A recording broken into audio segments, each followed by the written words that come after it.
You do that? Meeting. Thank you very much. Sure. So why don't we start again? And just welcome everyone here to our discussion that we're going to be having regarding the American Rescue Plan and City of Buffalo's proposed initiative called the Buffalo Neighborhood Improvement Corps. This is our stakeholder meeting. We wanted to make sure that we engage stakeholders who are in place, who are in this area, and who have the opportunity of working and doing work like this. And we want to hear from you. We've invited some speakers nationally and also locally to talk about collaboration, to talk about how to set up a core network, but also to talk a little bit about the importance of that. Um, Let me do this and introduce myself. My name is Oswaldo Mestri. I am the Chief Service Officer and Director of Citizen Services for the City of Buffalo. I will act as your moderator, your host. I have the power of the click. And so, I can mute you, I can unmute you, and my job is to move you away. I am just pleased to see everyone here. I want to thank everyone for registering. If you have not registered, or why don't we just do this now? If you just want to put the organization that you're representing, or anything that you want us to know so that we can follow back up, put that into the chat. And I think that will be a great opportunity where other people will know who you are, right? And so what we want to do is promote collaboration and a sense of communication throughout all of this. And so, again, we want to hear from you. But part of this here, we're doing this in a way where we're going to be doing three distinct kind of panel workshops. After the panel workshops, we're going to be hearing question and answers from that all together. And so, again, I would just ask everyone to mute. There'll be an opportunity where there'll be Q&A from what everyone is saying here. And so what we have here is the first that I'm going to introduce, and we're going to talk a little bit about the scope, and we're going to talk about the ARP. You hear the ARP. The ARP is the American Rescue Plan, and federal government made sure that the city of Buffalo, along with many other cities throughout this country, received dollars to help and assist cities. And so part of the ARP is a derivation of what we're going to be doing with the corps. I have a colleague and a friend and somebody that I work very closely with. He is the director of policy for the city of Buffalo, Director Rob Mayer. He will speak about the ARP, and then we'll speak about the Buffalo Neighborhood Improvement Corp. Robert? Thanks, Oswaldo. So the American Rescue Plan Act, it actually turns one tomorrow. It will be the 1-year anniversary of its passage. And when President Biden was elected, Oswaldo, myself, many other commissioners, and other directors in the city of Buffalo gathered together knowing that there was going to be a rescue plan available to state and local governments, and began brainstorming ideas on what we would like to do with the funding that would be made available to us. We engaged a number of external partners as well to get their feedback. We work with groups like Bloomberg Philanthropies and What Works Cities to examine what other places across the country were thinking of doing. And over the course of several months, we developed a blueprint which was unveiled to the public in July and had a public comment period attached to it. We received that feedback not just from the public, but also members of the City Common Council, which voted in August to unanimously approve our spending blueprint. The $331 million spending blueprint covers a wide variety of things. And so we think of it as more than just revenue, but really an anti-poverty strategy designed to address the human, the social, the economic, the gender, the racial, and all of the historic barriers that have really prevented people in the city of Buffalo from enjoying the quality of life that they deserve. So, because we have a comprehensive plan, there are a lot of moving parts to it, and we like to think of those parts as complementary. One of the parts that we're going to focus on tonight is the conservation corps idea, which was modeled after AmeriCorps service programs that some of us have participated in or helped administer or have been the beneficiaries of. The idea of the Conservation Corps for the city of Buffalo was to address three distinct needs.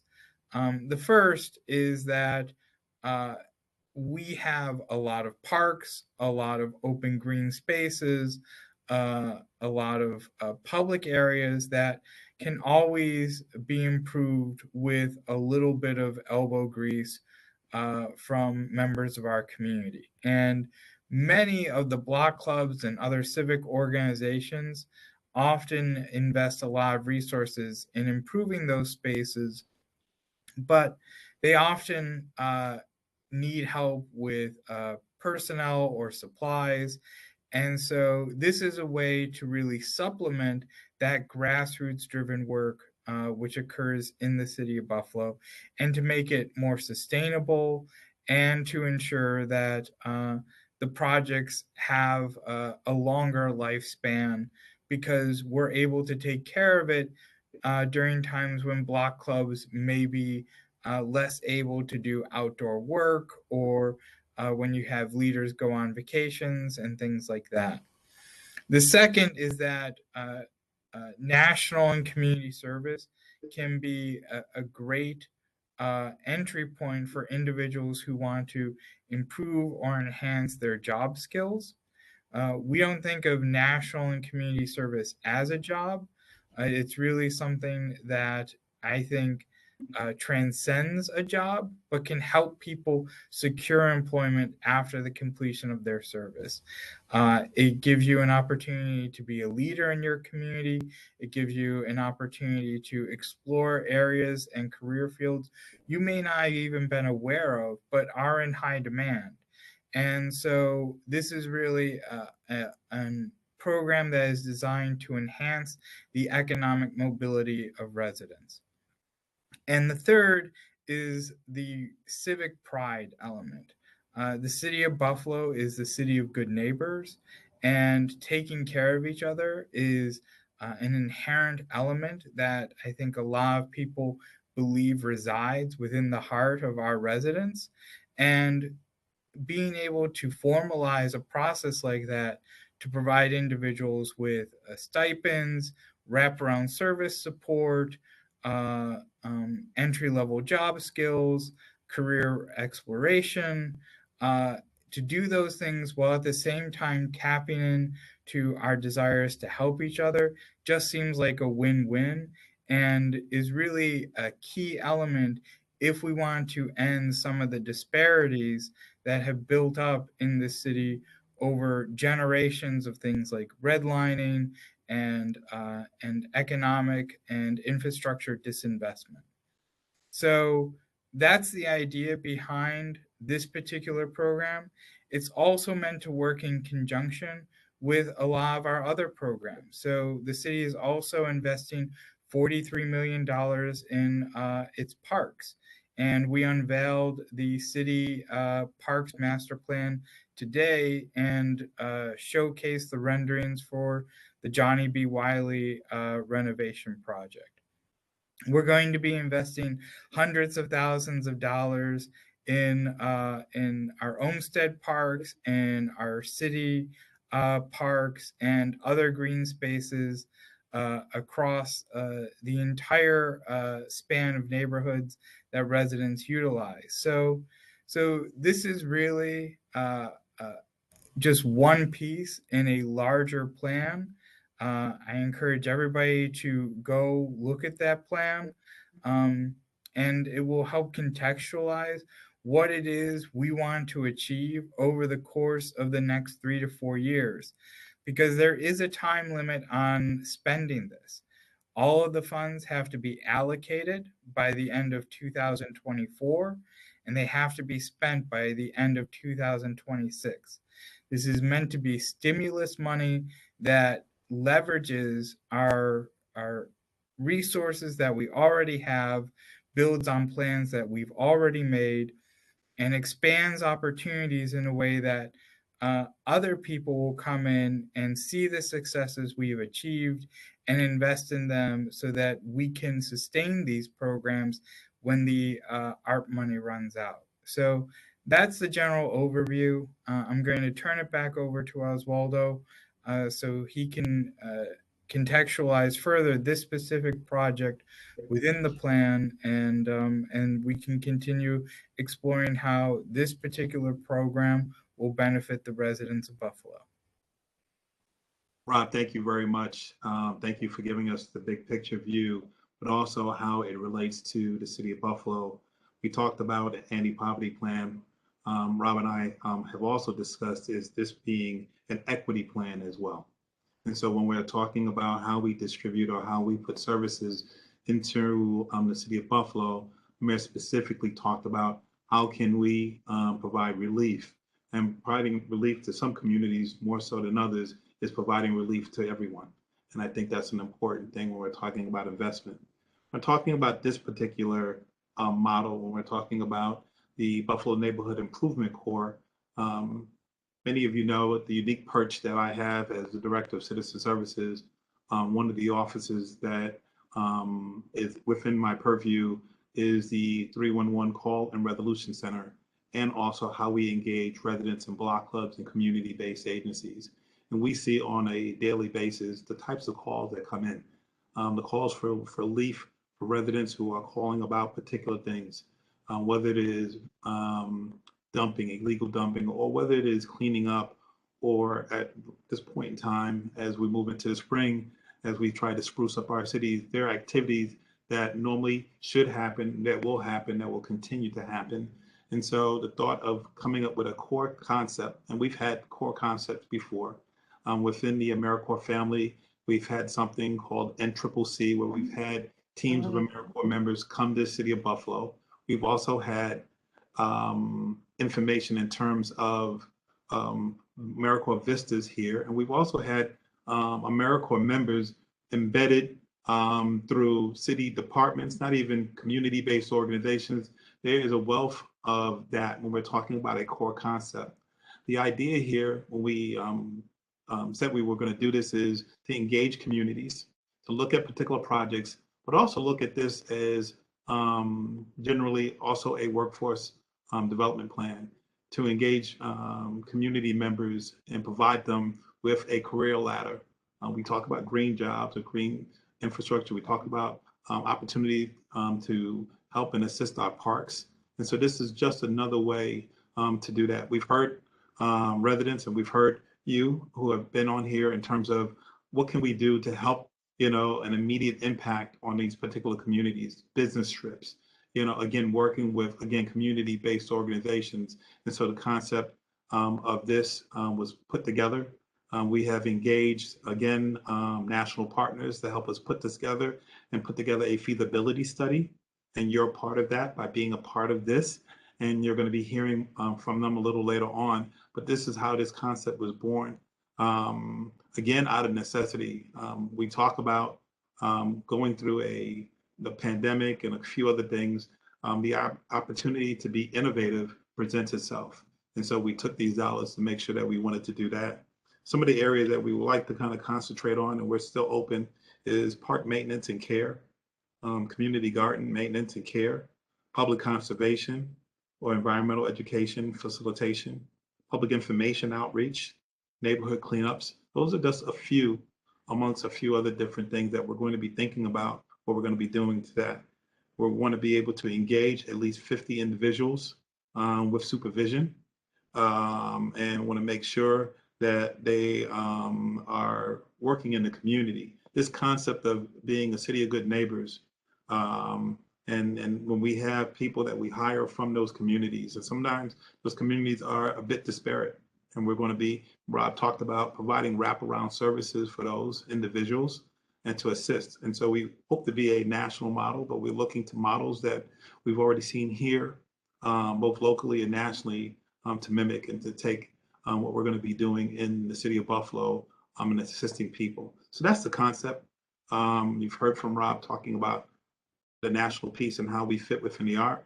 We've also made headways and wins, and we're talking in terms of a potential partner with the Ralph Wilson Foundation down the line, and some other organizations that we're going to be working very closely with here in each and every one of you. And so we want to be able to hear from you. So that's our concept. I wanted to do introductions and talk about the ARP, but also talk about the Buffalo Cleanup Corps, or this Buffalo restoration opportunity here. Um, this division is, along with my partner, Andy Rabb, who is the Deputy Commissioner for Parks and Recreation, will be trying to, we will be actualizing this particular concept. There will be probably in the near future, either we're looking at to RFP or a few other different things, but we'll talk about that a little later on. I don't want to get too far ahead of us, but part of this is putting together a plan and coming up with a roadmap on what we're going to be doing. Some of this we already have, but you can't have a roadmap and a plan without presenting it to the community or without hearing from the community in terms of what we're going to be doing again and how we engage in place. And so again, I just wanted to thank you. There was a question here, and part of this here was part of, Rob, you talked about the Parks Master Plan. I believe that will be on the webpage. People just want to know where to get a good link on the view of the master plan. If not, I'll put my email in the chat, or one of my staff members will. We will send you a copy of that. Would that be appropriate, Rob? So it's actually an interactive web-based plan. There are story elements you can move through. I'll put the link to it in the chat. Okay, great. In terms of what we talked about in terms of with Rob and myself, I'm going to open it up to, I'm going to say if anybody has any particular questions or something in relation to what we're talking about, we're going to be having some other panels here. Please put that into the chat, and so we can kind of quickly go through any of those particular things. Again, this is just one of a series of meetings. We don't pretend to think that we have everybody here who would like to be a part of this or who want to do this. So we're going to have probably one or two more engagement meetings. And so we just ask folks to be patient as we come up with a master plan moving forward. Okay. We talked about, I'm just looking at if there's any other particular questions.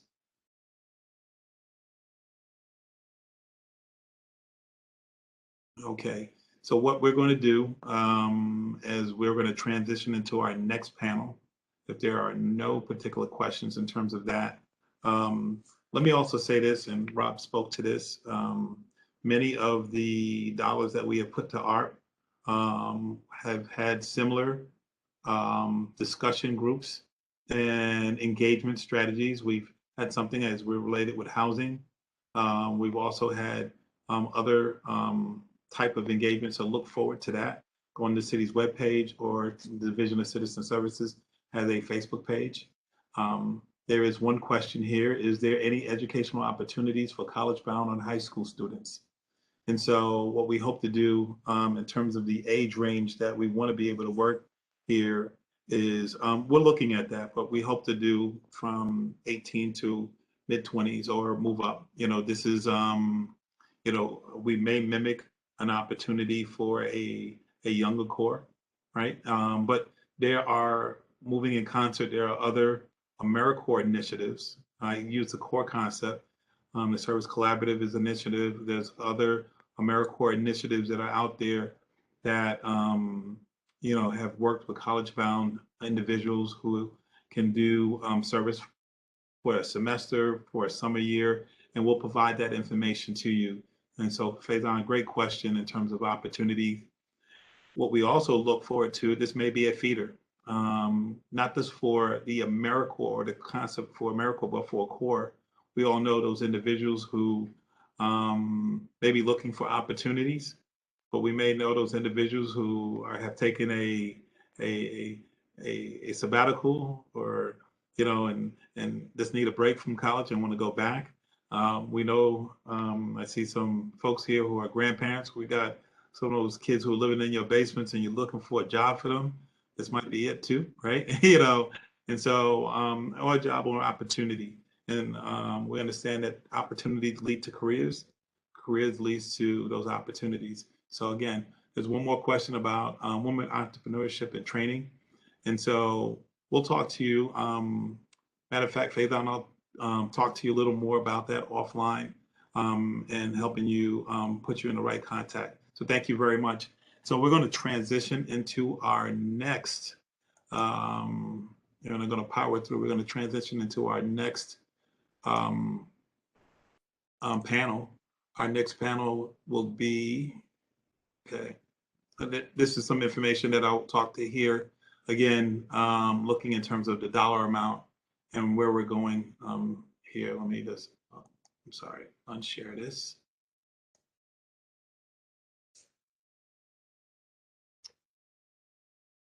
As we get ready to move into our next panel.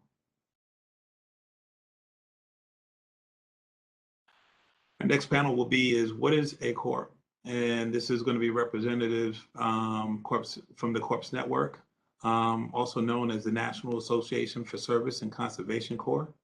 They will present fundamentals of the Service Corps model, including corps member engagement, service work, program administration. The presentation will include examples of what other service corps programs look like in other cities. They'll also provide an overview on the ongoing efforts to assist the city of Buffalo determining the feasibility and sustainability of a Buffalo cleanup corps. The panelists here will be Alan Detz. He is the Director of Technical Assistance for the Corps Network, and Bobby Tillett. He is the Member Service Manager of the Corps Network here. And so, gentlemen, I am going to give the floor to you. Great, thank you, Oswaldo. And it's wonderful to meet everyone. We're very appreciative and thankful to be welcomed to the city of Buffalo virtually at this point, and hopefully in person here very soon. I'm going to share my screen real quick, and we have a bit of a presentation to go through. But while I do that, Alan, do you want to introduce yourself briefly? Sure. I'm Alan Dietz. I'm the Director of Technical Assistance and Accreditation at the Corps Network. Our office is in Washington, D.C., but I live on the West Coast in the other Washington in the Cascade Mountains. And I'm delighted to be here also. I can't think of a better environment to move into in terms of looking at the feasibility of starting up a Corps with a community that is very supportive of it and funding in place and people who are excited about moving forward. And Bobby and I are delighted to help you with this process. Great, thanks, Alan. And my name is Bobby Tillett. I am the Member Services Manager for the Corps Network. I am based in Washington, D.C., where our organization is based. And a little bit about my history, I am a former Corps member. So when I talk about what is a Corps, talk about the program model, these are all things I know firsthand from being a participant in a program. And then following that, I loved it so much, I decided I wanted to make it my career. So I've been working at the Corps Network since that time. A little bit of a different work because when I was a Corps member, I was doing backcountry trails work and probably slept out of a tent for 8 months of the year in Montana, which is, I don't recommend for anyone. But now being based in DC, I'm usually behind a computer and I enjoy that a little bit more. But as you'll see, Corps can range in all types of experience, all types of programming, what they provide Corps members, what they provide their community. And we'll talk a little bit about that here as well. So to jump into, oh, sorry, Alan, do you have are you good? Nope. Okay, great. So jump into our presentation. As as Waldo said, we're going to talk a little bit about what a Corps is. We first want to introduce you to our organization. So the Corps Network is the National Association of Service and Conservation Corps. We were founded in 1985 by 16 Corps programs across the country who wanted to come together to build a coalition, build a voice to advocate for their programs on a federal scale. And then also a place to share best practices and build technical resources. So what the Corps Network does, I'll start off by saying, so everyone knows, we do not run programs. Each Corps is based within a local entity, a local organization. We're just here to support the movement as a whole and in different ways, some of which include advocating for Corps on the federal level. We provide training and technical assistance to existing Corps as well as communities looking to start or establish a Corps. And we also provide grants and other benefits to member organizations of our network. So we currently have 147 member Corps, a few of which are on the phone, which is very exciting to see. And of all of those programs, they look very differently, but the one thing that brings them together is the Corps model and what this model is based on, which I'll share a little bit more. But I do want to reiterate, we don't run Corps programs as the Corps Network. We're really an entity there to support, to share best practices, to build technical assistance, and to help kind of share our expertise with communities looking to delve into this program model. So I want to start by talking a little bit about what is a Corps. I'll do a little bit of history and then talk about the foundations of the model. Before I jump in, I do want to kind of attract everyone's attention to some of the photos within this presentation. I think pictures say a lot more than what I could say or what any of the words say. But you'll see a lot of different images of Corps members on the ground, kind of the types of work they're doing, what you see them engaging in terms of development and other activities. So if you don't listen to anything I say, then I don't mind. If you're looking at the pictures and learning from those, then I'm thankful for that as well. So the legacy of the Corps model really begins in the 1930s with the Civilian Conservation Corps. For those who are unaware of it, it's a New Deal era program that was built by the FDR administration with a goal of putting young men who were unemployed due to the Great Depression back to work. It brought together primarily young men through the ages of 18 to 25. It was not a new concept. There were other states and other entities who had run similar programs, but it was a very massive scale. It had over 3 million enrollees in the program, and it provided Corps men, which is what they called them back then, a few benefits, including job experience. They provided them a very meager stipend monthly, most of which actually had to be remitted back to their families at home. But I think one of the biggest opportunities of it was it helped to instill kind of a passion for service among a large population in the US, and they worked in different forests and parks across the country that many of these young men would not have a chance to visit prior. But that model had a lot of unfortunate circumstances around it, one of which it was only applied to men who were unemployed at that time. It was primarily white men and also had a segregated component to it.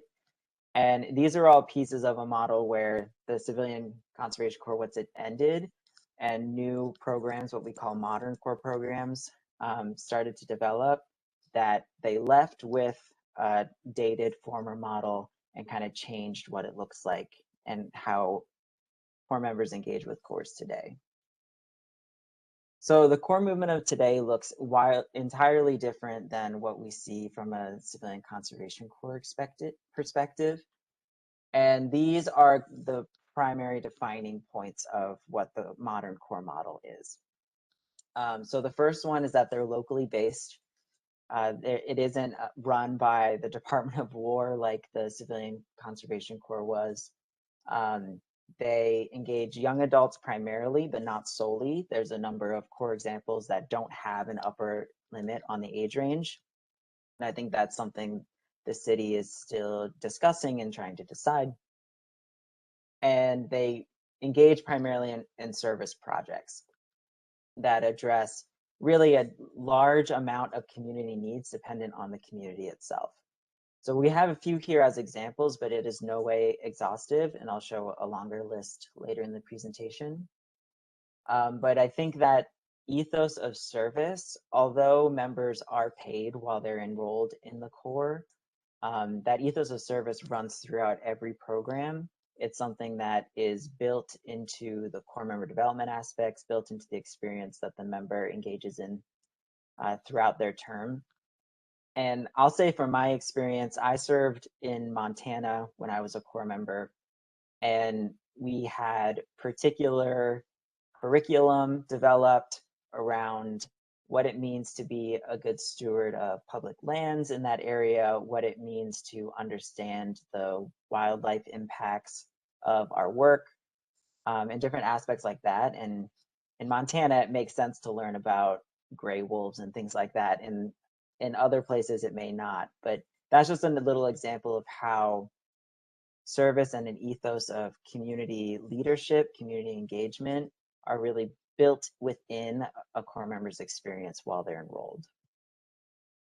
Terms of service can last anywhere from, I think the shortest I've seen is 12 weeks, and the longest I've seen is 2 years. The important fact is that there is a start date and an end date to these positions. So they aren't a long-term job or career kind of opportunity. They're more of a stepping stone for those individuals who need a space to kind of grow, develop, workshop their experience to then move into a different career. Core participants, while they're engaged, it's not just here's show up every day at this time, here's a shovel, go out, do a project and go home. It is much more of a development opportunity than it is just a job that you show up at every day. So that can look very different depending on the program, depending on the career pathway these members are moving into. But there is intentional work experience, development of in-demand skills, technical training or expertise that relates to the projects they're doing or the career pathways they're going into that is built into the program.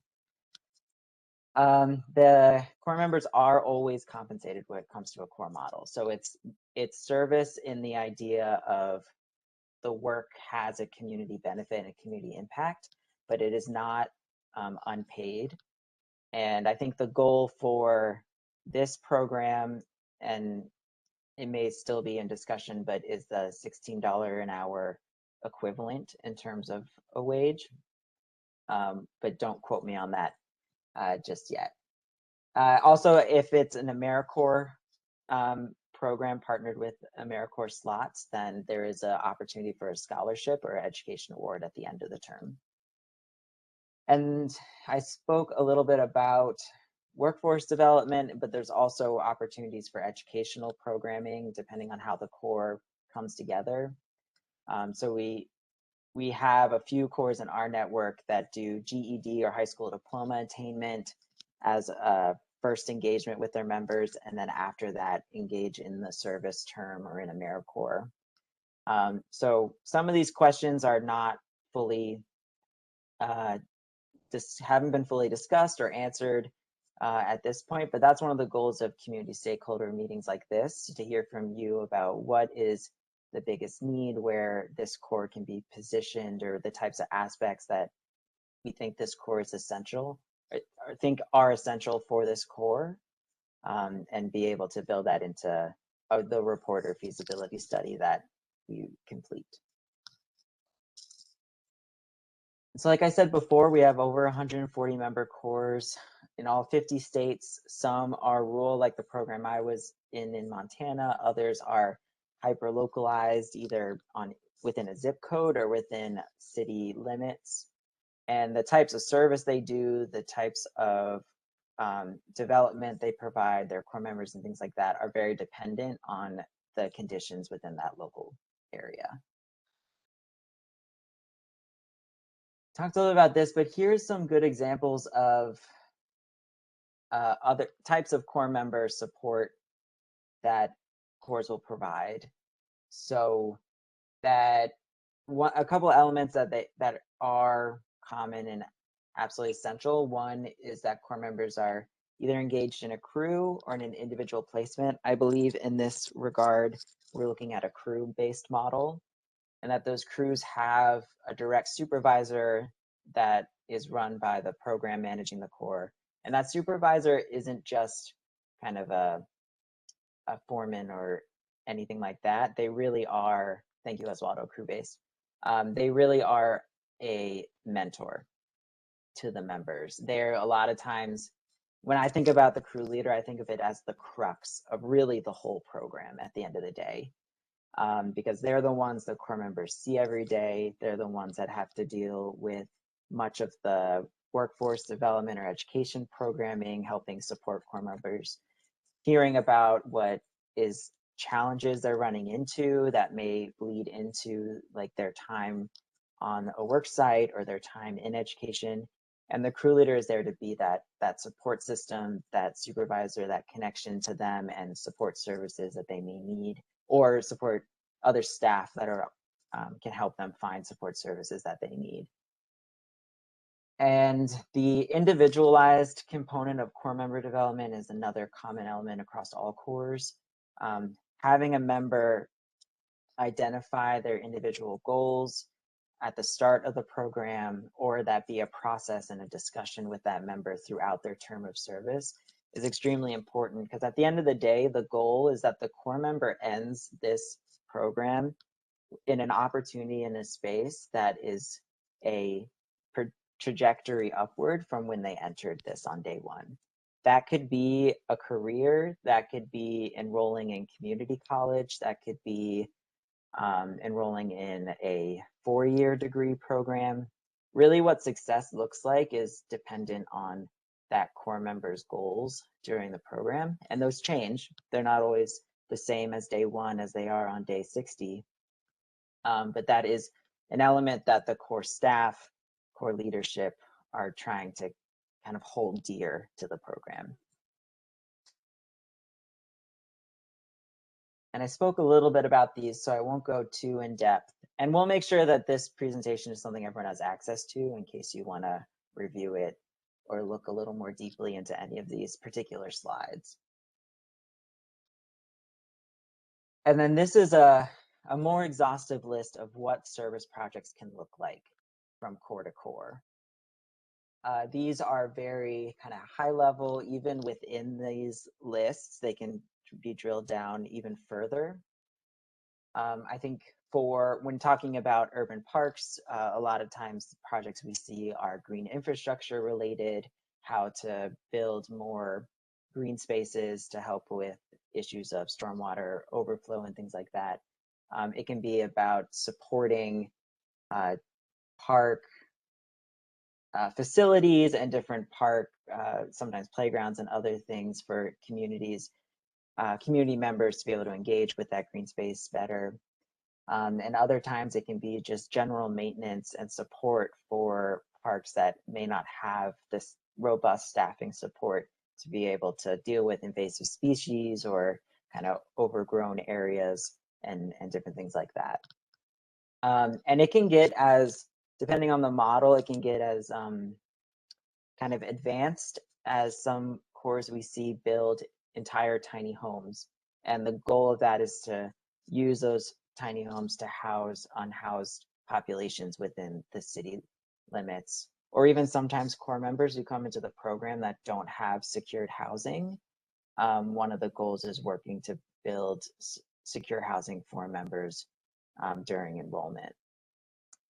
So it really can look like so many things. And that's why one of the reasons why the core network is here. And I think one of the questions we're trying to answer is like what this can really look like to be mindful and adhering to what some of the major needs are for the community, as well as the opportunities that are available. So with that, I'm going to pass it over to my colleague, Alan, who's going to talk a little bit more about the organizational elements. So what a core looks like in operation versus what the model or the core member experience looks like.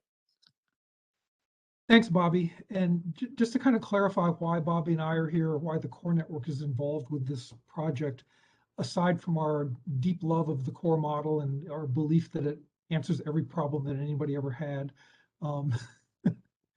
we're engaged by the city of Buffalo to develop a feasibility study about the feasibility of implementing a core in Buffalo.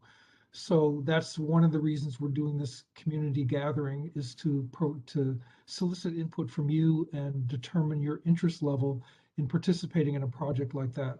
I'm going to post my email here, and you can either get in touch with me or get in touch with Bobby or get in touch with Oswaldo if you're interested in pursuing this further after this presentation today, in terms of your getting involved, supporting, being a champion for the kind of core model that we're talking about here.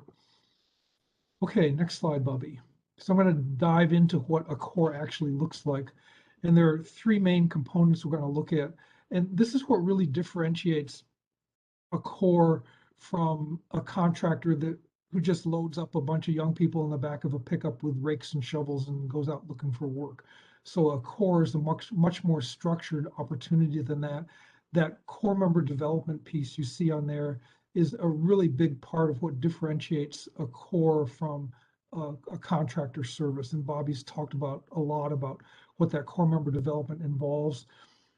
That can be a sticky point for some groups that the core may work with. They, for example, may wonder, why are these people spending 45 minutes every morning doing a safety circle and doing exercises and talking about risk management and project elements and stuff like that. Well, that's all part of that core member development, is to orient them to the project, to talk about the issues that they're going to be facing on a day-to-day basis in terms of risks, to talk about how the project fits in with the larger conservation and environmental movement and the aims of the program. So core member development is an important piece.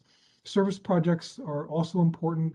That for many cores is what drives the funding for the program, and then obviously the administration of the core.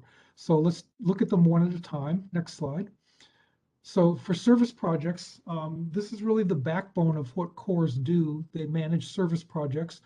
So that can be environmental and conservation restoration, planting trees, doing riparian fencing along streams, building trails, doing a lot of our cores have gotten into community gardens recently, converting vacant lots in cities that have been overgrown, and the city is just paying to have them mowed. Converting those into community parks or community gardens is a big activity that a lot of cores do. Construction renovation with a green focus. More and more of our cores are moving into solar panel installation and weatherization, retrofitting, energy audits in houses, and things like that. Disaster relief and recovery is another big one, and that's something that you might consider adding as a skill to your core members here. There are some cores that focus exclusively on disaster relief and recovery, but there are many cores that kind of co-train their core members in disaster response skills. And then when or if a disaster hits, they're available as a trained workforce to be able to go out on that disaster. And then to some degree, the kind of cores that we work with work on education and healthcare issues.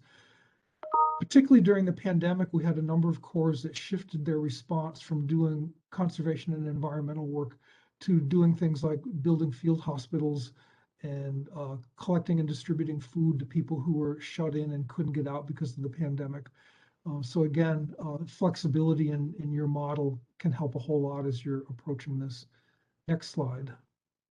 Core member development, as both Bobby and I have said, is a real key feature here of what differentiates a core from just an organization that provides trail building services or something like that. So core members, particularly on this project, as Oswaldo said, are going to be working in crews, usually 6 to 8 core members to a crew with a crew leader and sometimes an assistant crew leader. And the model focuses on a couple of different things in terms of core member development. So right off in the beginning, sit down with the core members and develop an individual development plan. What is it that they hope to achieve? What are they working towards? And as we're setting up the core, we really want to make sure that the kinds of skills and activities that the core members are going to be doing during their term of service connect with real world job opportunities that will be available to them when they leave.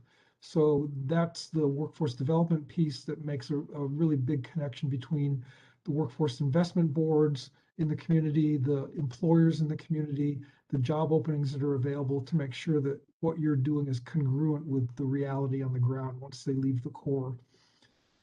All cores focus on some form of education of their core members. That can be a formal process like providing GED or a high school education by either running a charter school, partnering with a charter school, partnering with a local school district, or it can be, in some cores, not quite as strong a focus on the GED and the high school education, but more of a focus on specific job skills that lead towards certification in different fields. For example, pesticide application might be a certification that they get. A red card for firefighting might be a certification that they get. So there are a number of things that you can do for the core members that enhance their job skills and their employability once they leave. And then civic engagement. We're really big on making a connection as often as we can about the work that they're doing and the benefit to the community. So cores focus on projects that that really benefit the community, not an individual or not a for-profit organization. Next slide, please. Administration and operations. So this is a kind of a big decision, a big hurdle to get handled and to make a decision about early on, is how is this going to look? So we have cores that are freestanding 501c3 nonprofit organizations. The core is all that they do. We have cores that are embedded in other nonprofits in the community, for example, community action agencies. We have cores that are in school districts. We have cores that are based in universities. We have cores that are based in units of government, typically city, county, or state units of government.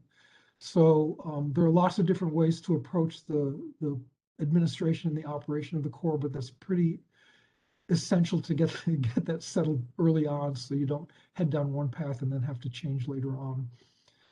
So obviously, if you're setting up a core that's in another organization, some of these issues are handled already, but if you're setting up a core in a brand new 501c3, you need to develop everything from your master administrative policies and procedures, finance, human resources, payroll, procurement, supplies. When you talk about a core, you're also talking about a pretty big tool inventory or tool library, very often vehicles, so you need to have a fleet management plan. All sorts of risk management issues come up. We've been doing this for quite a while, as Bobby said, since 1985, and we have lots of best practice examples that we can share with the city of Buffalo as we go through here about what other cores have successfully done in terms of addressing these issues. Funding is an interesting issue for this particular core in Buffalo because it's the one thing that's pretty much off the table here in terms of a concern.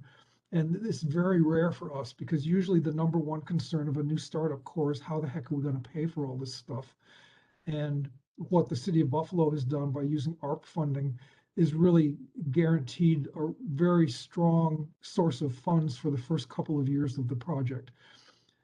That's not to say that funding is not going to be an issue, because you certainly need to start developing the kinds of contacts and connections and service projects that will eventually start paying to support the services of the core once the ARP funding runs out.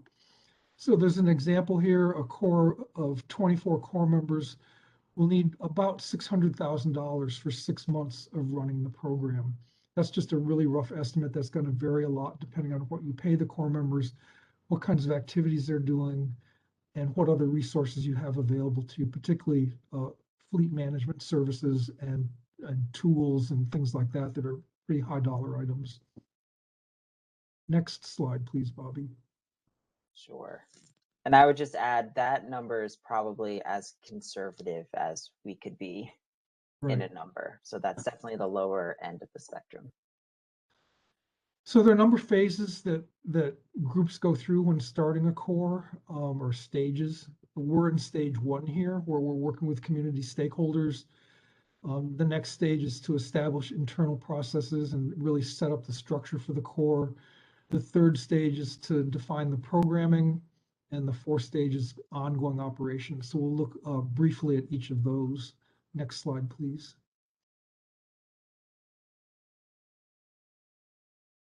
So looking at planning and feasibility, which is where we're at now, gauging community interest, which is what this presentation is all about, to see if those of you on the call are interested in participating in this at some level or another.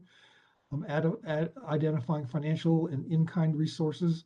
We're not asking you necessarily for money, but we could certainly use your expertise and support in other areas, such as core member development, helping identify service projects, and things like that, being a champion for the program. And that's something that's really important. It's critical. And Oswaldo right now is a very loud and excited champion for this program. It's nice that Rob Mayer is also a excited champion for this program, but it's nice to have as many of those in the community as possible that really talk about the values and the importance of having a core. In the preliminary planning, identifying a planning team, which we'll start doing once we determine the interest in the community, looking at the systems that are going to have an impact on the program, coordinating our local outreach, looking at a pitch, an elevator speech for the program. We've kind of decided on the focus in terms of neighborhood improvement, determining where the core will operate, which would probably be to start with, at least within the city limits of Buffalo. I don't know if you've talked, Oswaldo, about much beyond that, but that's a really good place to start. You've probably got plenty to keep you busy, keeping within the city of Buffalo. And core member support and budgeting all are important parts of phase 1 or stage 1. Stage 2 is really starting to build the process and the structure. So creating job descriptions, hiring staff, partnering with an organization that provides services that you may want to contract out, identifying service projects, developing memorandum of understanding with partners, starting to do outreach and core member recruitment. And this is another place where you have a lot of ability to define how the core is going to look. So there are some cores that recruit nationally and they bring people in from all over the country. The Montana Corps, Conservation Corps that Bobby talked about, does that. So there are young adults from all over the country that go to Montana to work with the Montana Conservation Corps. We also have cores that are much more local, that target just their city or even just some zip codes in their city to target specific populations of youth that they want to offer this opportunity to. So that's an early decision going into this. I think in our talks with Oswaldo, we've talked about having this pretty much limited to young adults within the city of Buffalo, but that certainly is something that could be on the table to talk about more. And then everything from evaluation and data systems to procuring vehicles and tools and equipment, finding storage, safe storage locations for all of that, building community support, and of course, joining the core network so you can take advantage of all of our good advice.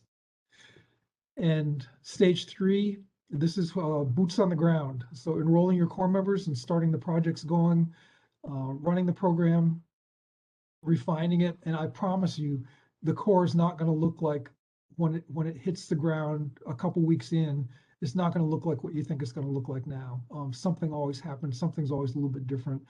Many of those will be pleasant surprises. Some of them will be challenges to face, but we're going to do the best we can to help guide you into a workable model. And then continuing to identify funding sources and additional partners and strengthening your relationships with the ones that you have. And then finally, stage 4, which I guess we don't have a slide for, is ongoing operations. So Bobby and I are going to give you 2 examples of cores that the kind of collaborations that cores are involved with in putting together a successful program. And one is a larger core and one is a much smaller core. We'll kind of give you a taste of each of those. So Bobby, you want to jump in and start off on this one? Sure, and I'll make a point. This is going to be the topic of the next panel conversation. So we're just giving you a taste right now, and we'll be able to talk further about other examples and answer questions at that time too. But very quickly, I want to talk about one example being Green City Force, which is a core based in New York City, based primarily in Brooklyn. Their core model is a 6 or 8 month term of service for their members. And they're actually a main partner with the New York City Housing Authority, also referred to as NYCHA. So that partnership between the core and the Housing Authority, they allow the core to have space rent-free on Housing Authority properties where they build, develop, maintain urban gardens. And core members enrolled in the program must be residents of NYCHA housing. So they must be, or family members of residents of NYCHA housing where the garden is. So the core members term of service looks like community gardening. All of the produce that is grown is then provided to the Housing Authority residents to ensure that there is healthy food for that locality and the residents of that building.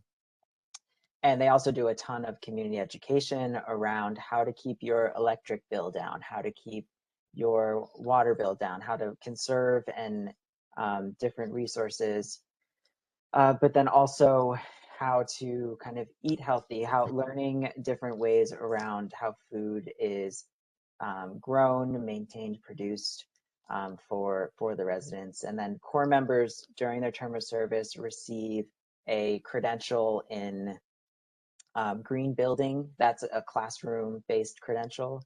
And then there's intentional career pathways that are provided and developed for the cores through partnerships with employers in New York City, through partnerships with education kind of nonprofits or other workforce development entities within the city as well.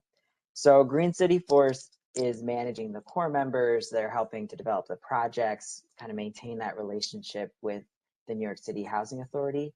But when it comes to core member development, when it comes to the support services that they provide, all of that is done through a partnership mechanism with a number of different community partners. And so that's something we hope that you all leave this conversation with, is that no organization can kind of do this on their own. For it to be successful, it takes really a village to be able to do it. And we have plenty of examples of how others are doing it in different places. But if there's an idea that sparks in your head of like, we think our organization can contribute in this way, that's exactly the type of information we're hoping to glean from you all, either in this conversation or a conversation we can have after this meeting. And just one more thing on Green City Force. I did a site visit to them a couple of years ago and sat in on a training workshop that a supervisor or director of the New York City Parks Department was helping to run. So they get a lot, obviously in growing community gardens, they get a whole lot of experience in growing and helping plants be healthy. And this person from the New York City Parks Department basically made a commitment to the core members because he's had ongoing contact with them in training opportunities over the course of their term of service, and basically told them, if you want a job with the New York City Parks Department, I have a job for you. As an arborist working in New York City parks, helping to keep our plants healthy and thriving.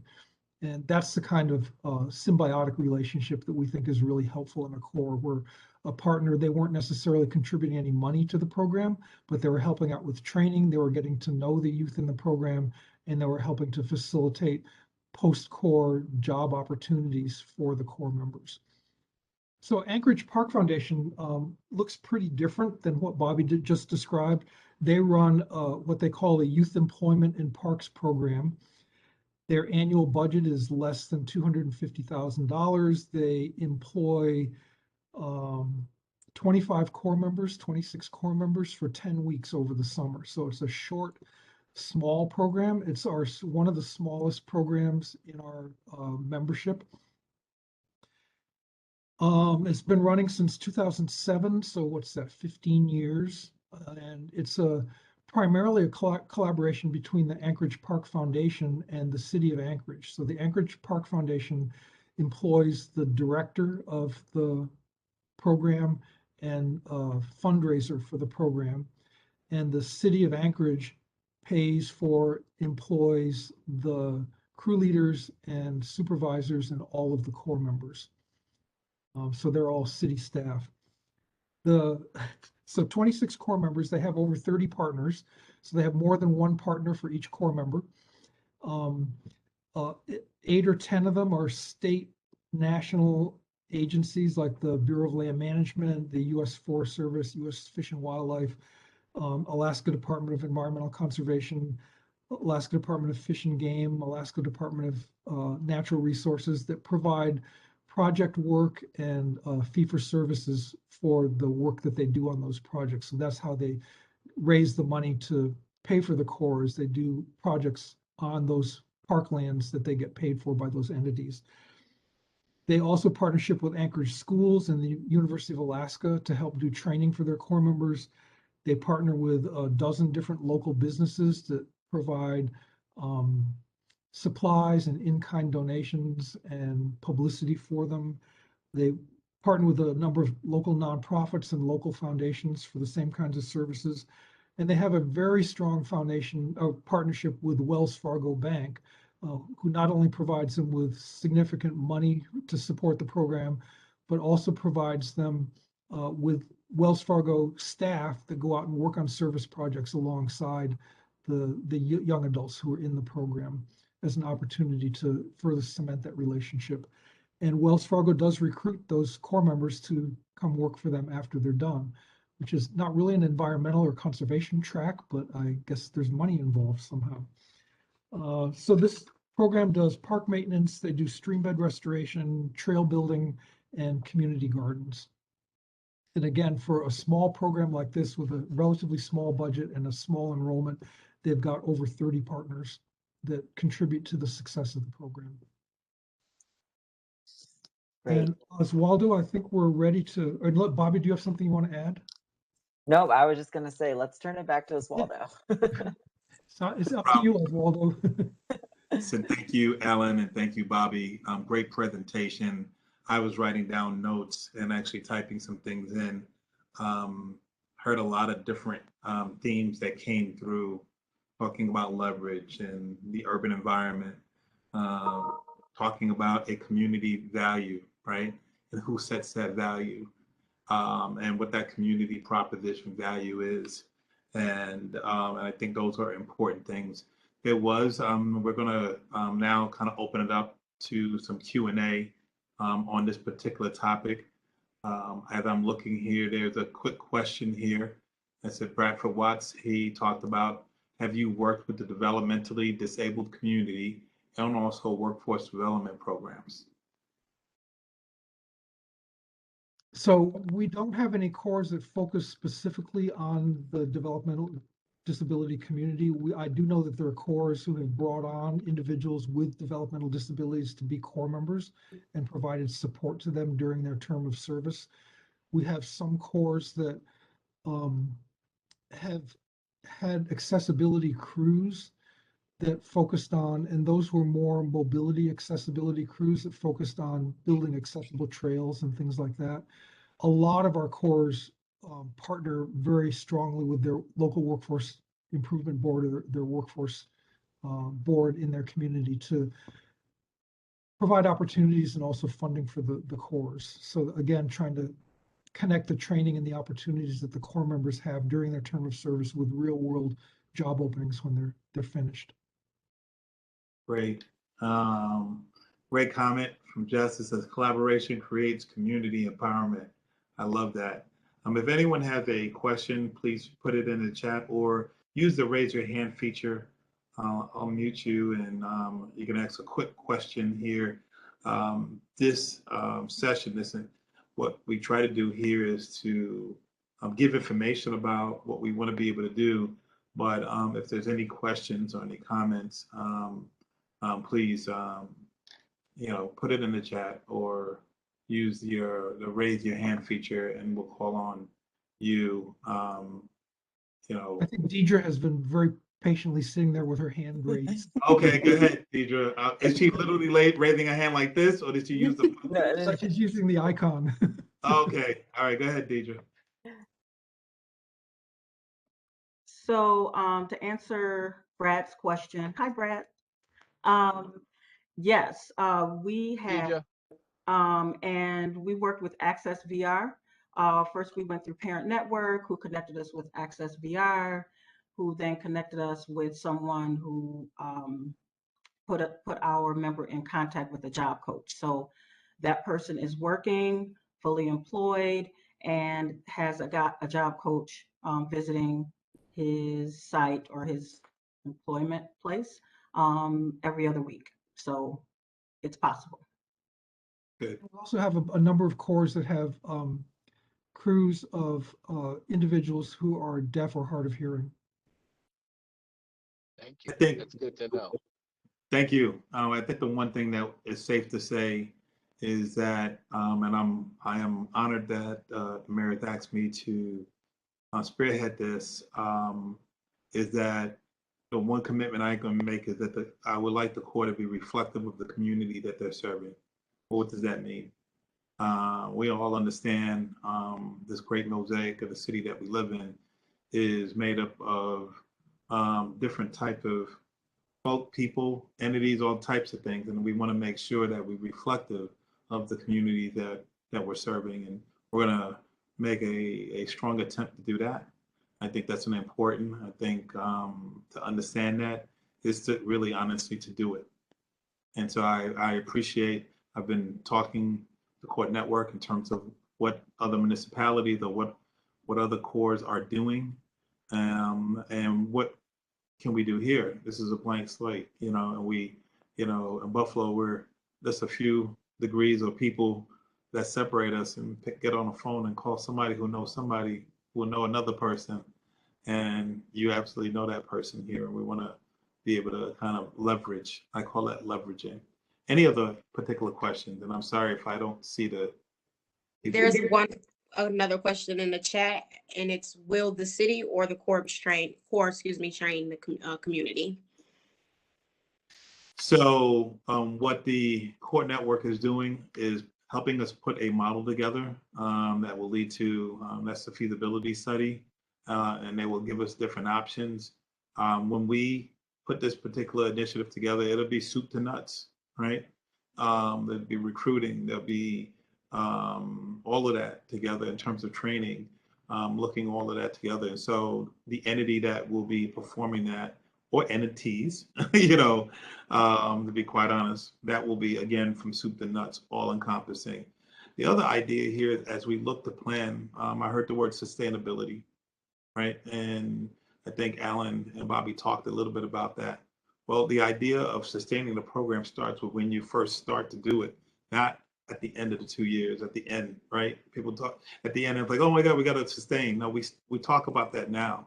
And so that's what we're doing. We're building in that sustainability plan too. So hopefully that answers your question. Alan, Bobby, I didn't know if you wanted to jump into that.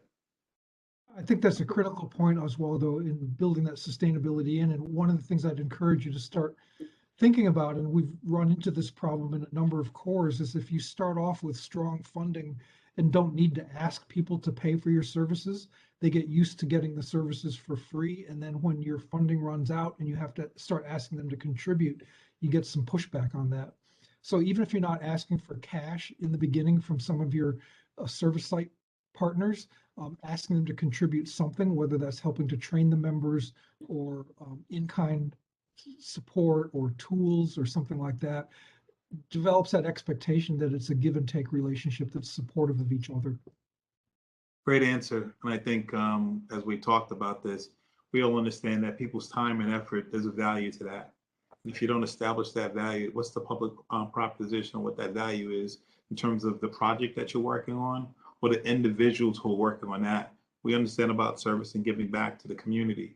But there is a value. And again, if we don't assess that value to that, you're right. There is this general sense where people have an expectation of getting something, and folks can help and do for themselves too. So great answer. Any other question, if it's in the chat, or if you want to use the raise your hand function so I can call on you or unmute you there.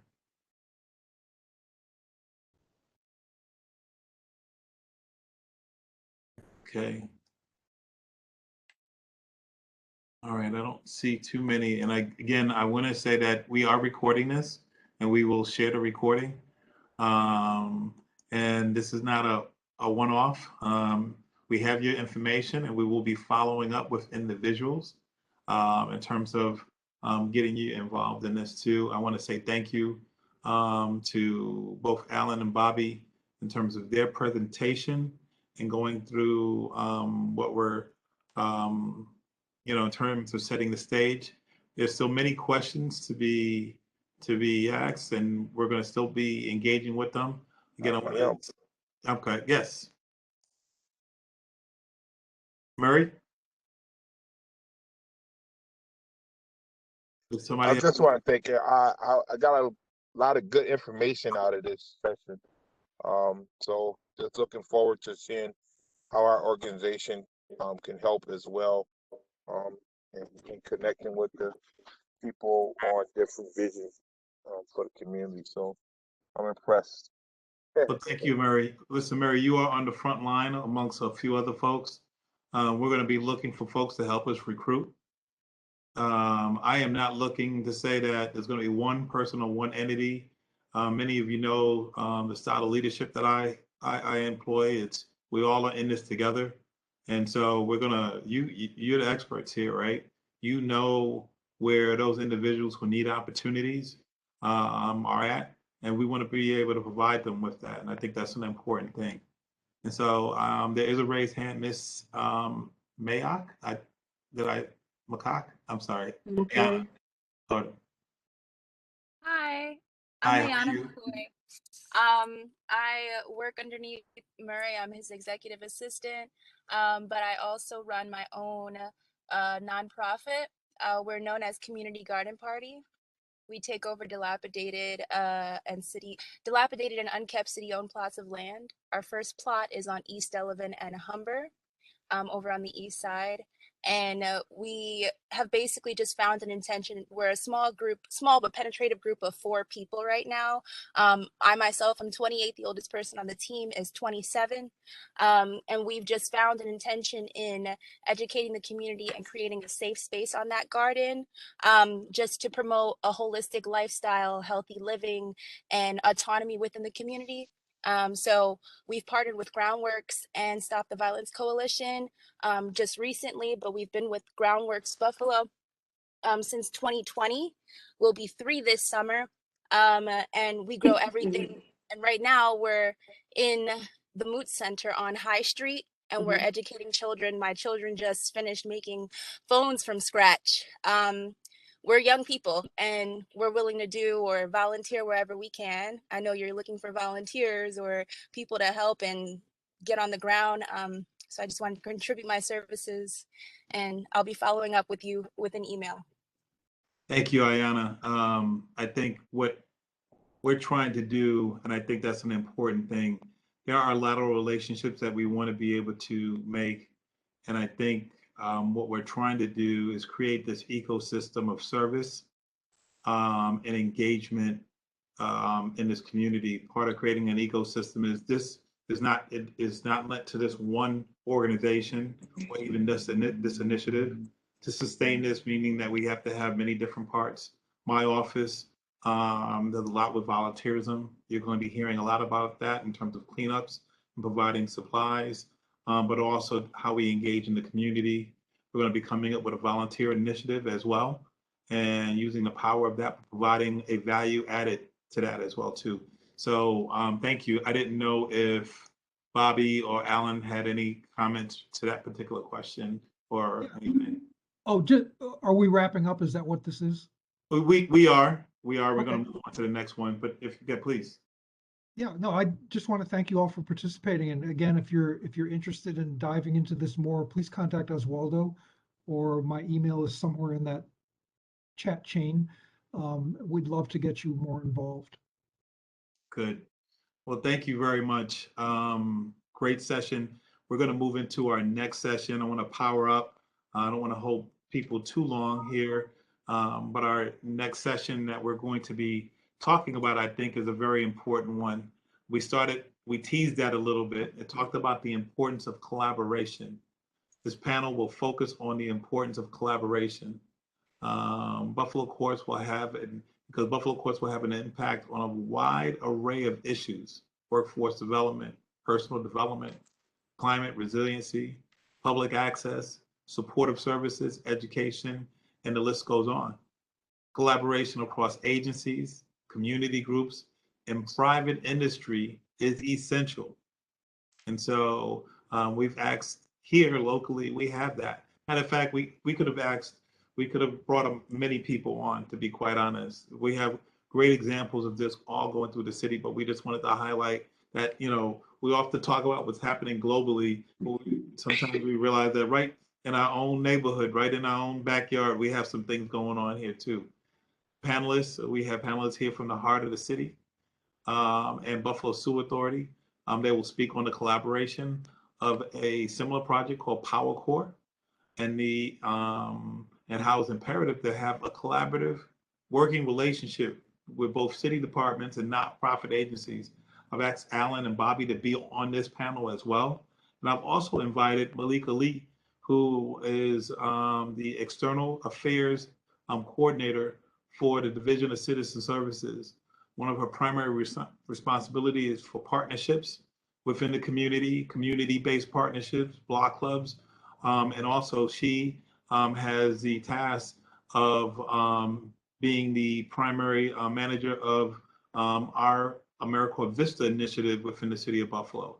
I'm going to excuse OJ McFoy, who is the general manager. He had a conflict, so he may jump on, but then again, we're just going to move very quickly with that. I'm going to start with Deidre, and she can talk a little bit about, she's the Director of Environmental Stewardship from Heart of the City Neighborhood, Inc. And Deidre, I know you are joined by, I believe, Julia might be on from Philadelphia. Feel free to invite her to be a part of your conversation. She is the ED from Power Corps. And then we're going to spin this over to Alan and Bobby, and then Malika will close with you. Thank you. Thank you so much, Oswaldo. I want to try and respect time. I have a presentation, but I'm going to fly through that. It'll be way easier to look at pictures than listen to me. So I'm going to share my screen really quick. Okay, I am the Director of Environmental Stewardship at Heart of the City Neighborhoods. And it is can you guys see that okay? We can see it. Okay. Make sure it's working.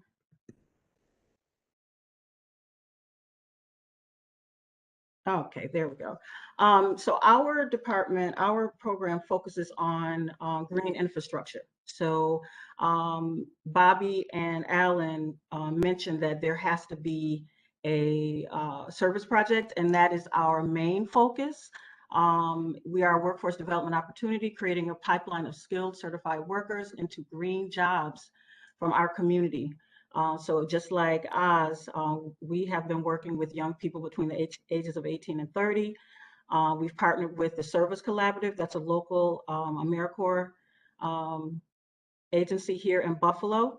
They receive a bi-weekly stipend. Heart of the City kind of helps out with that because AmeriCorps doesn't pay a whole lot of money. That is not what you get into AmeriCorps for. You get into it for the development, for the teamwork, collaboration, the civic engagement, and of course the experience. So we do provide an additional housing stipend.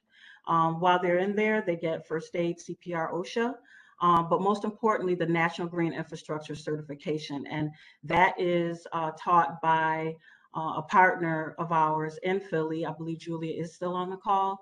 PowerCore Philly has been doing what they're doing for about 8 years now, and they send someone up here to Buffalo to provide that instruction. It's about 35 hours, and then they're able to sit for the exam. We also make sure to give them personal leadership empowerment. And as you can see, there's team building, career exploration, a lot of the stuff that Oz has already mentioned. And of course, there's the education award that you receive when you serve with AmeriCorps. This year, it is $4,400. That is not cash. That goes toward any tuition or if they want to pay off a loan that they've previously had. Sorry about that, guys. All right, green infrastructure. Hopefully a lot of you guys are familiar with that. It's just something that enhances the natural environment that take care of stormwater runoff in our communities and actually communities worldwide. So when you're driving down the street and you think you're seeing something that's really pretty and they just put it there to make it look nice, it's typically a rain garden that will help absorb that moisture, that extra stormwater. And that is something that we are instructing our AmeriCorps members in. This particular slide is showing an example of a rain garden. So that's absorbing that extra storm water. And that's what our AmeriCorps members are learning. This picture is actually from Philadelphia, our partners there. The mission of the program is to fill the gaps and address barriers that have blocked opportunities for our young adults in the city of Buffalo. Each cohort gains those things that I mentioned. This picture is from an actual field trip in Watkins Glen. So that's one of the things that we do with them as well. We make sure that they're getting development as far as appreciating some of the things that they don't get to appreciate, you know, just going through high school and grammar school and some of that stuff they miss out on. We also understand that true leadership. Deidre, yes. Really quickly, we can't see your slides. Oh, I'm sorry. Hold on. What are you seeing now? Your beautiful face. Okay, hold on. Let's try it again.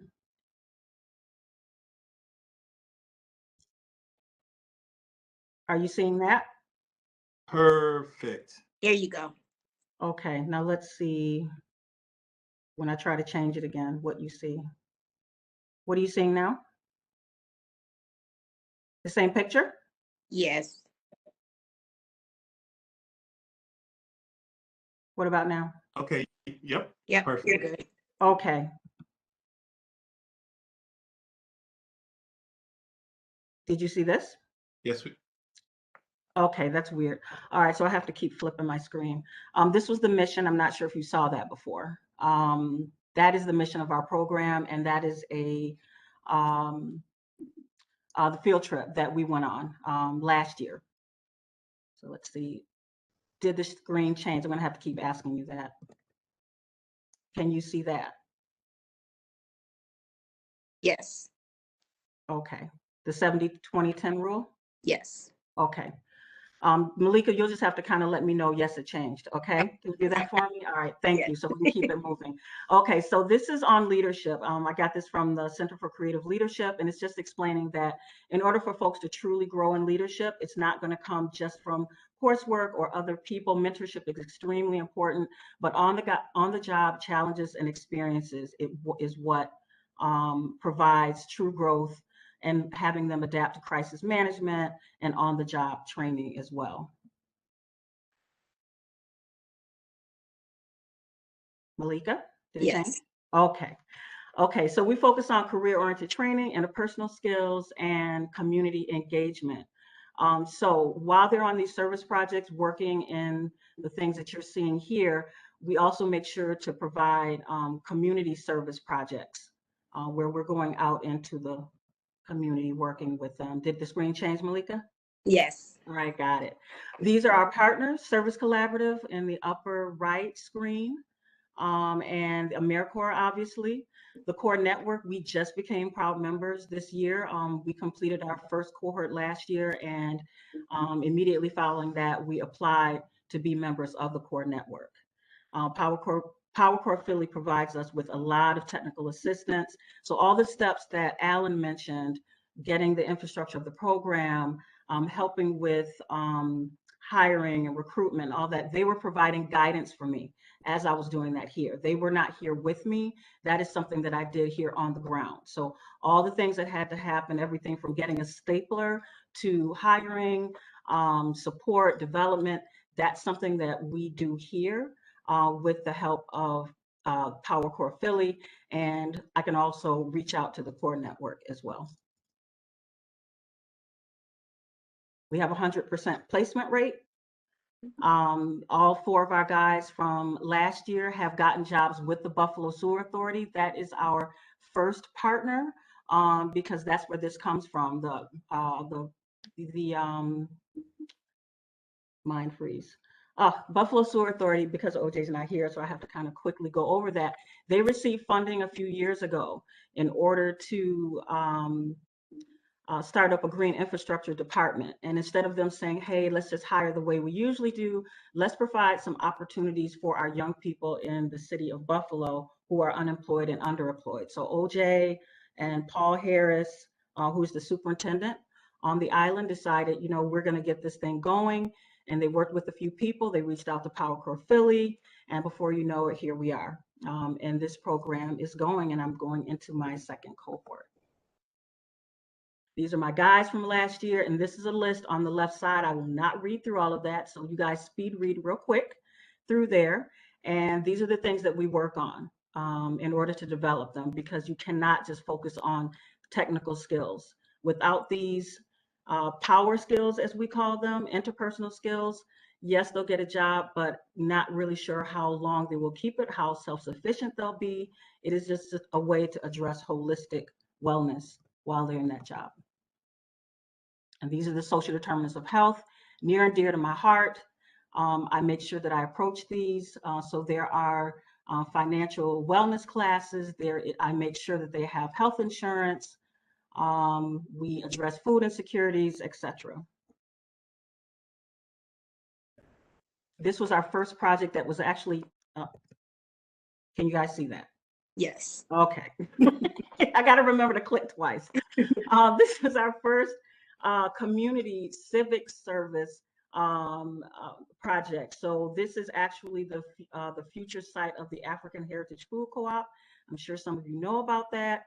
So one picture is before, the other picture is after. So we got in there. We actually borrowed tools from the tool lending library because we were just starting off. So another example of collaborating. They lent us the tools, we got out there, and we got the work done. And they got a chance to learn a lot about invasive species and also talking with the community members that were out there, because of course they're asking questions, what are you guys doing? So that's something they also learn, how to engage community members of different ages while we're doing the work. Do you see the screen change? Yes. Okay. One side is, of course, our tools when everything was brand new. Of course, it does not look like that for long, but we have a van, and that is how they get to their sites Monday through Friday. I'm sorry, Monday through Thursday, because Friday is our kind of our day of either field trips or civic engagement. We pile in the van and we get to where we're going. And on the other side of the screen is an example of an inlet with some green infrastructure.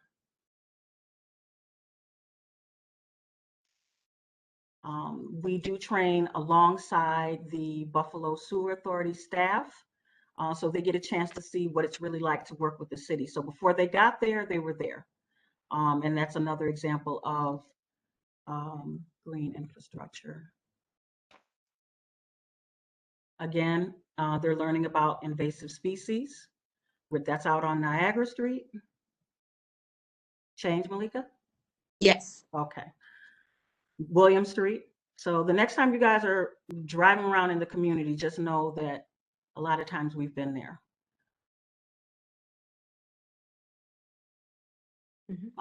This is really gross. This is at the Buffalo Sewer Authority, and that is the end of, or almost the end of what happens to all of that water that leaves our houses and buildings, and the water that comes from the sky, and it has to get cleaned and or collected and then cleaned and made safe for our public health. And that list is a list of things that I knew nothing about when I first started this job, and I had to quickly learn. They call that affluent waste. Affluent waste, is that what we're going to refer to it? All right. Yeah. That's self-explanatory. Again, we get them out into the community. And last but not least, we cannot exist without partners.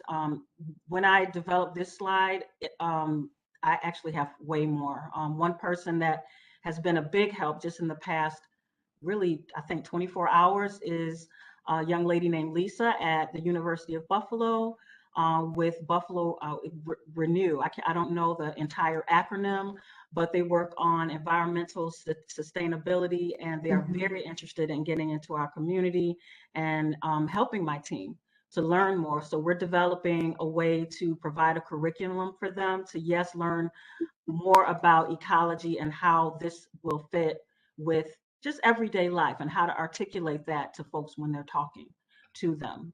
So again, cannot exist without partnerships, and they learn so much. They learn about teamwork.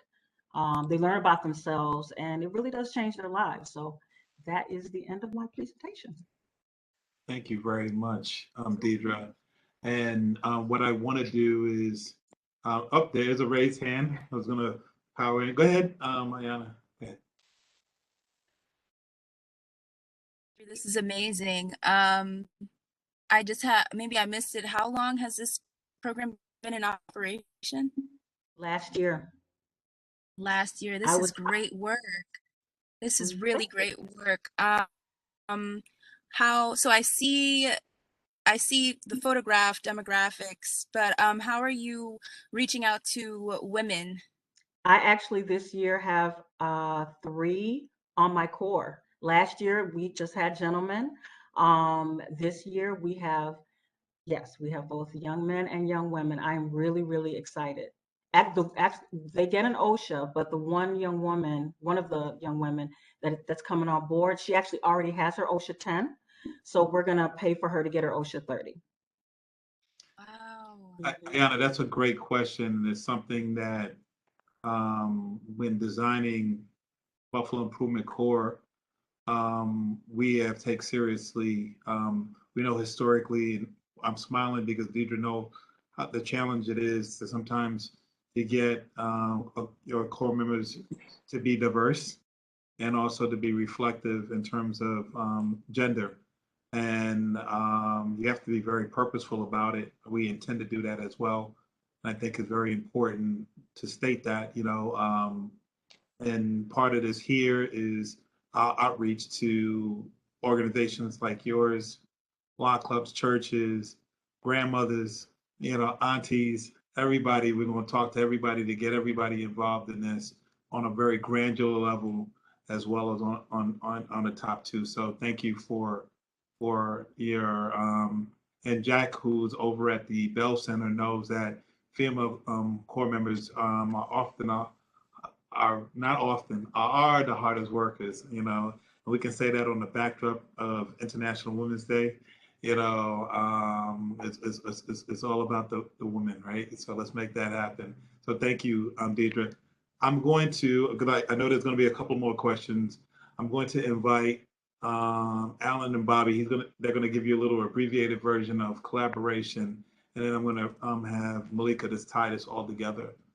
So thank you, Alan, Bobby. Thanks, Oswaldo. I know we already gave some remarks on collaboration, but I think the one thing I want to hit home for any attendee is our goal at the Core Network, like Alan said, is to assess feasibility of this project. And as Waldo and Rob were saying earlier, funding isn't so much the feasibility question here as it is, are there partners on the ground who want to scale existing core programming or want to kind of take on this project? Are there individuals who can help to provide the different partnership needs that are essential to the success of this? Those are really the questions we're asking now. And this is our first step into just speaking with community members or interested individuals to get your wheels kind of turning, and hopefully to reach out to us to be like, yeah, I definitely want to help in this way. So our goal in terms of collaboration is really learning from you all and helping to pull together who are those individuals, those leaders in the community in the city of Buffalo who want to step up and be a part of this. And we don't have to discuss it here. It can definitely be conversations following this. But we're looking for employer partners. We're looking for, well, number one, we're looking for the management entity of this core program. We're looking for support service partners, education, just people who are saying, yes, I love the idea. And if you need something from me, then, or we can help in these ways, then let us know. And we're not here to say like yes or no who is involved. We're really here to say like, yeah, there's a lot of interest and excitement around this. And we think that it's definitely something that will thrive with these various stakeholders and partners interested in its continued success. And I second everything Bobby said. And even if you don't know quite clearly how you could help support this, just saying, hey, I'd love to help support this is a big help. I really look at three phases where we could use your help. One is in the identification of the target population and then helping recruit core members to be a part of this. The second is to support the core members during their term of service by providing opportunities for service projects, by helping with training, by helping with supplies. And then the third area is post-core placement. So what happens after the core member leaves? What kinds of opportunities are available to them to work on? And just brainstorming that and being a part of this process, I think is going to really strengthen the whole approach. Deidre. Yeah, I will say that I am a huge advocate and believer of strength-based leadership, and knowing where the assets lie is huge, and knowing what folks can bring to the table is huge, and not putting the wrong butts in the right seats or the right butts in the wrong seats. I think we got it. Yeah. So that for me, that's how I survived. Like last year was tough because it was, I was the only staff member last year. I had Power Core Philly was amazing and they were super supportive, but knowing where to go and who can help you. So, okay, I remember sitting in Oz's office with Julia and saying, all right, we got this thing and we got to do this. So how can Oz help? Oz can't do everything. I know that we think he can, but he can't. But he has these strengths that like, oh, wow, he has these clean sweeps. So if I get on this community engagement thing on Fridays and I'll know where they're going to be and how they're going to be, and I'll make sure I do this. I have this person and I need to find somebody who's going to be able to help me with this over here. So asking questions and knowing where to put the right people will make it just fly. And that is what I highly, highly recommend. Thank you very much. One of the things I've also learned, is feed the core, feed the vis, feed them. So listen, if y'all out there, y'all want to, core members, apple pie, y'all want to do something, hook them up, do that too. Ayana, there's another question you have. Yeah, I'm sorry, I don't mean to bombard this meeting, but Alan, you mentioned that it's your job to make sure that the applicants and participants within the program have a suitable place to maintain themselves after the program. How many business owners of this year, how many people have opened their own landscaping business or I don't know, maintenance business? Are you teaching ownership? Are you teaching entrepreneurship? Oh, I want to go back and remind you what Bobby said is that the core network doesn't actually run any cores. So it's actually not my job to do that, but we encourage cores as they're developing training for their members and looking at service projects for their members to focus on opportunities that will lead to real world jobs when they finish their term in the core. Bobby, do you have any more data on how that's happening? Or I don't have hard data for it, but it is a career development aspect to some, especially programs that are focused on landscaping work and landscaping apprenticeship type programs, since that is such a viable career pathway, is entrepreneurship and business ownership in that type of work. So there are examples of places across the country that are doing it. I think the question is, for this program, is it kind of an essential aspect? And that's something that we'll suss out, a question we'll have and kind of suss out with conversations with folks on the ground. Let me also add this. I think I talked earlier about creating this ecosystem. And so jobs, careers are jobs, but careers are also about ownership as well. The skills that they learn, certifications that we hope to be giving these individuals will lead to that. So part of the ARP, we have different aspects of this. They'll be part of that ecosystem. Hopefully, there'll be folks here that look to go through this, to go through maybe taking a job. You talked about the Power Corps. They went right into the sewer authority, maybe within the city, or maybe within a public entity, or maybe creating an opportunity for themselves to hire other people, right? And so a lot of times, sometimes it's just we're all just a quick decision away from help, right? All it takes is just like, you need some help, whatever, and it's a quick turn to do something. So part of this is you, right?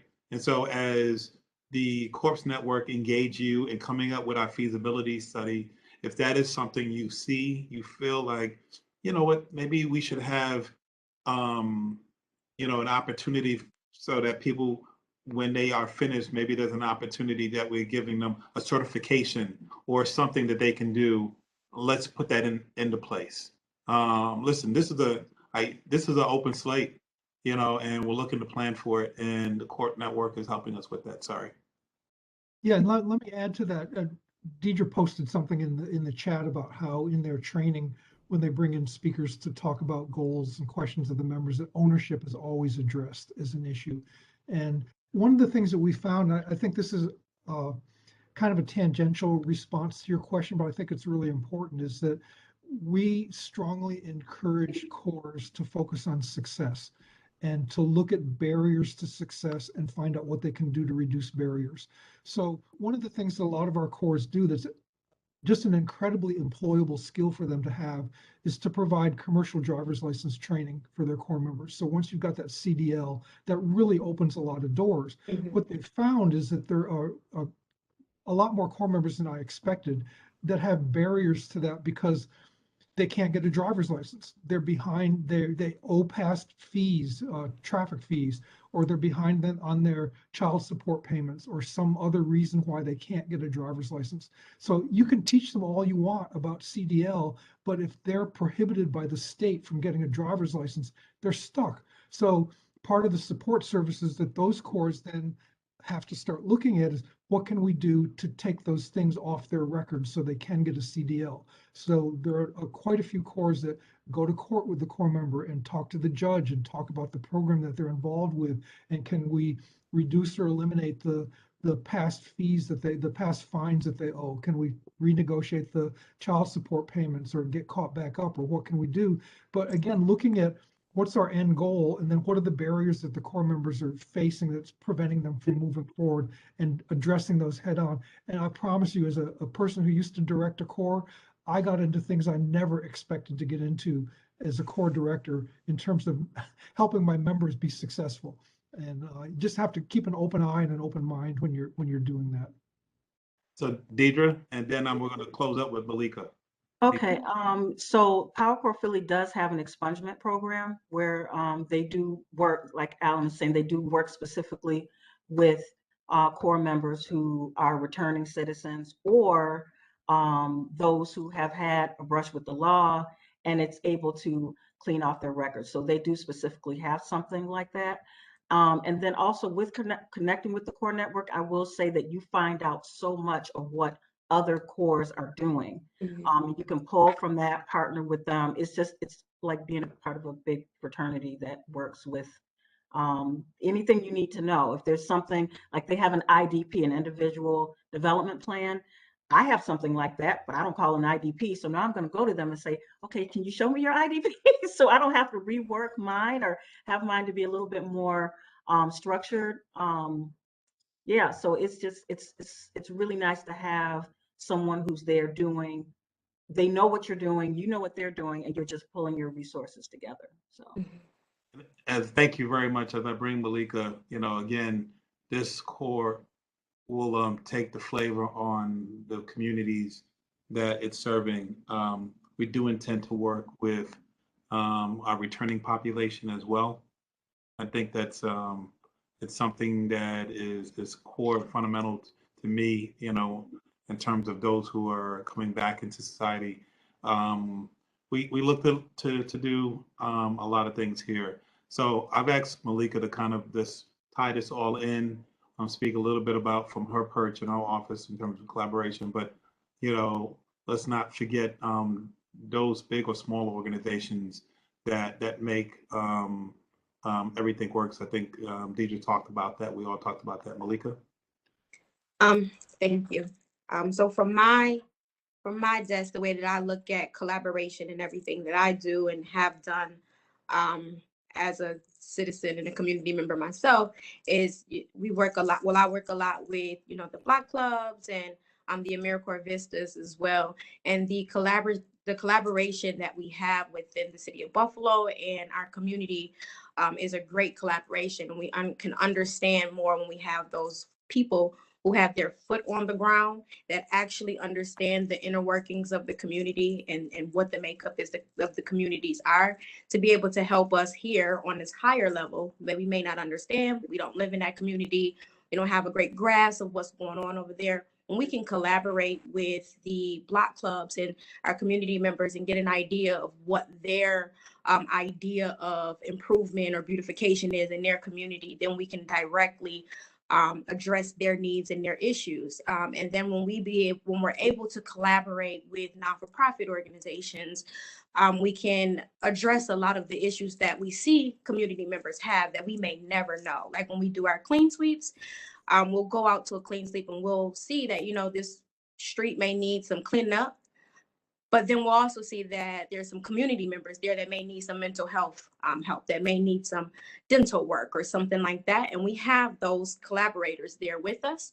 So then we can address those needs right away or connect them, if those people are not there, to those folks that have those resources, and they can directly get that from us.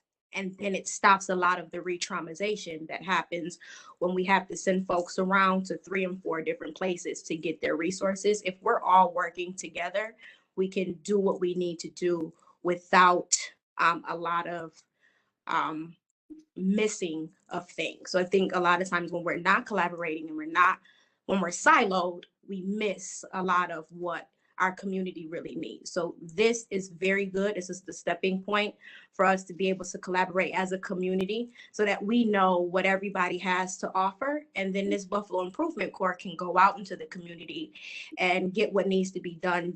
But then we can also address those issues that those core members may have, whether it's, education, whether it's employment, housing. We would be able to address those needs and have a holistic approach to be able to assist what we need to assist and assist those members that we need to assist. Now, that is really all I wanted to say, to just tie all of this in together. Any questions? Or Director Mistray? No, listen, thank you, Malika. I think that ties it in. As we look to close, and if there's any other questions, I want to say thank you to all of our partners here who attended. We went a little longer, but we wanted to make sure that we wanted to listen. I want to say thank you to our panelists and our speakers. Some people, I call them been there, done that folk, and I appreciate you using that little magic here in Buffalo. I'm honored to been asked to put this together.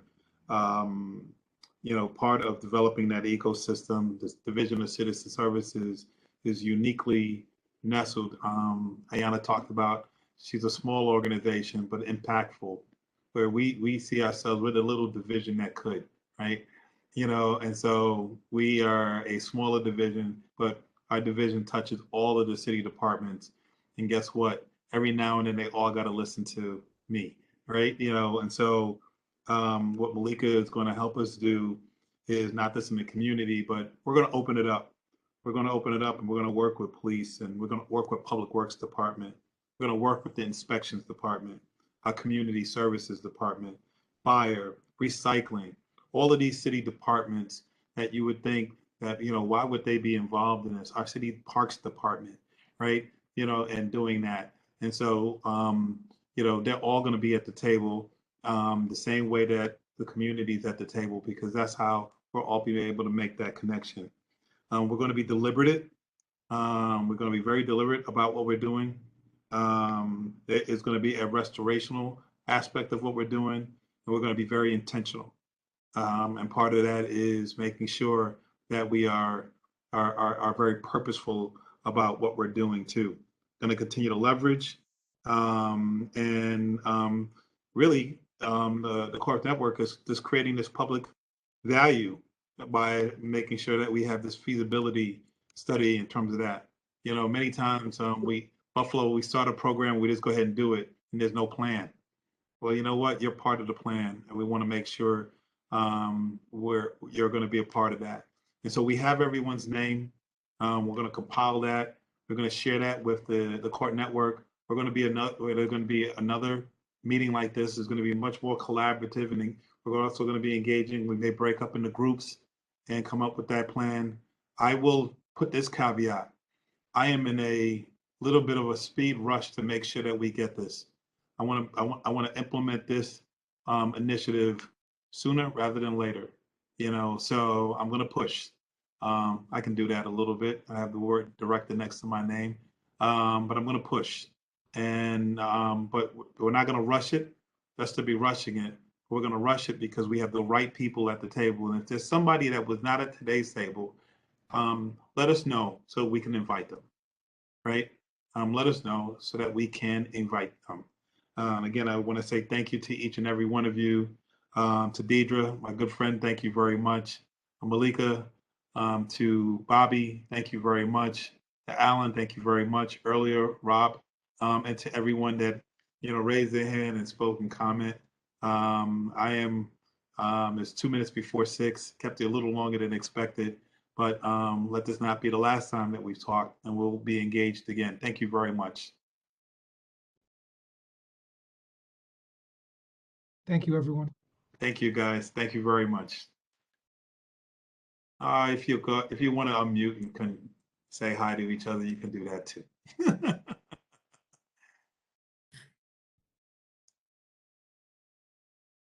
Thank you, everyone.